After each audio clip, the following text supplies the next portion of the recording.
And today what we're going to be talking about is the water quality testing that we do here at NELHA. We have extensive testing, and there's a lot of concern that we have to be aware of and change our testing accordingly. And that's why I really appreciate people giving us feedback and hearing what people have to say. We've been testing here for about 32 years. Environmental sampling, 32 years. And this is a really broad sampling schedule that we have. We test all kinds of water chemistry stuff. And we also do independent biota and benthic surveys on an annual basis. So before I get started into the testing, I want to go over the big picture. I'm sure most of you don't know much about NELHA, but NELHA is a state-operated, master-permitted, zoned industry, ocean science, and technology park. NELHA managed 870 acres and an ocean research corridor for the last 40 years. And we have seen no significant impact from our operations. NELHA's tenants, clients, scientists, government agencies, and other public depend on the pristine water quality of the Class AA water that's found right off the shoreline here at NELHA.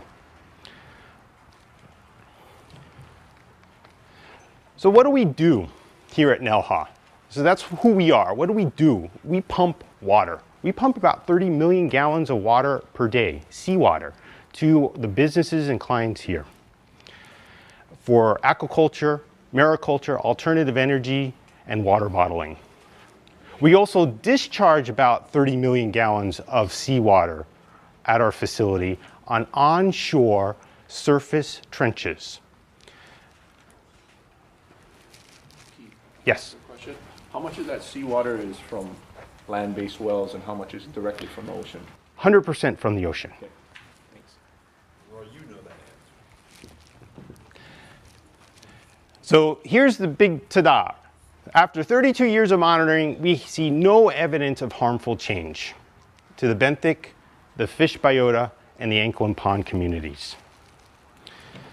So what guides our water quality testing is a lot to do with the regulation. So we've been served a couple healthy scoops of what I call compliance alphabet soup. And some of you may know all these little acronyms. I won't go over them, but we have a lot of them that we have to comply with. So this is the facility. We have a map here on the right side.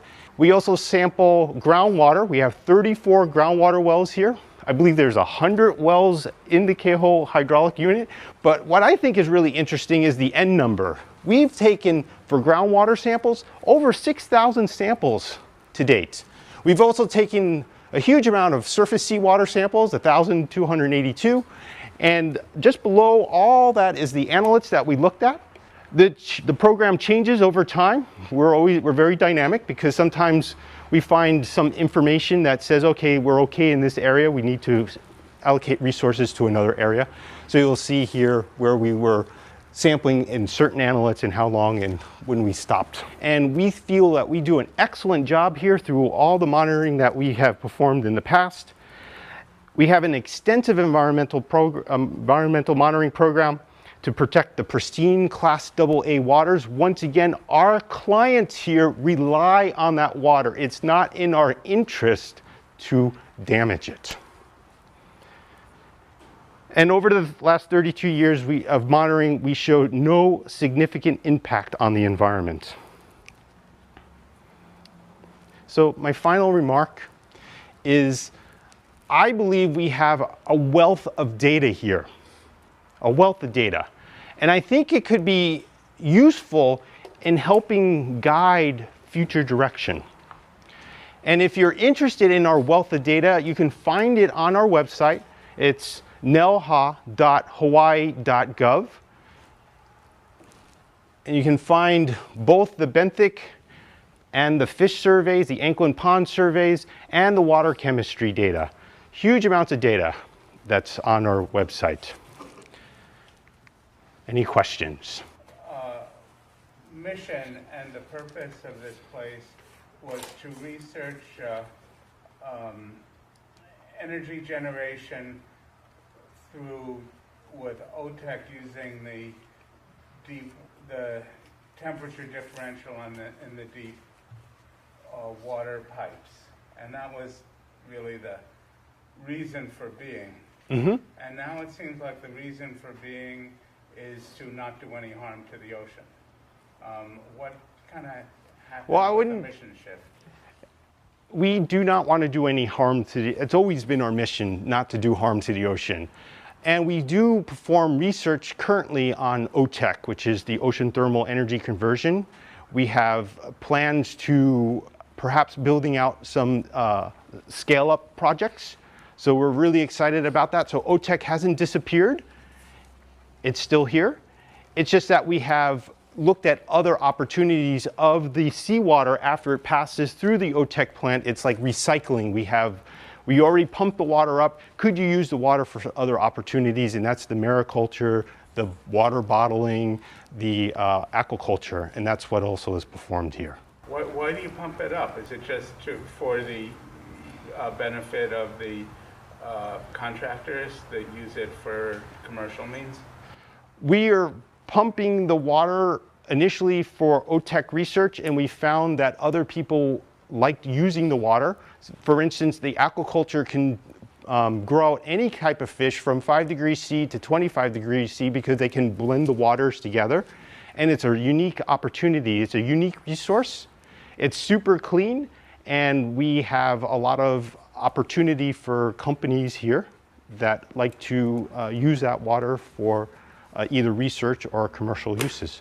And one last question. Your 34 wells, how much do you pump them, and what does that water get used for? They're environmental wells. We pump them at a quarterly basis. Usually what I try to do is 3 well volumes. If I don't do 3 well volumes, I am currently using in situ probes to monitor salinity and temperature. And we usually look at that, and once we get stable, that's how much we stop, we take our samples. And in general, I would say it's less than 20 gallons per sampling. Do you have a sense of what the plume looks like going back out into the ocean? Our sense of the plume is that our water that we're discharging is dense and cold in some cases, and it sinks. So if you're discharging seawater and you're discharging it above the basal lens, it's going to sink through the basal lens and sink into an area where it meets similar densities and then move with the prevailing flow. If you're looking at the benthic surveys, what we see is that we have about a 2 to 5% increase in coral cover over a year. In general, out at the point, we have 77% coral cover. I usually tell people it grows like weeds out there, but people don't like to hear that. But it's beautiful. We have huge amounts of tourists that come to NELHA to dive off our coastline on a daily basis. We have the manta ray dives out here. I think one is called Pipe Dreams. They go look at our pipes. They're out there day after day after day. If there's a problem, they tell us. We know about it right away.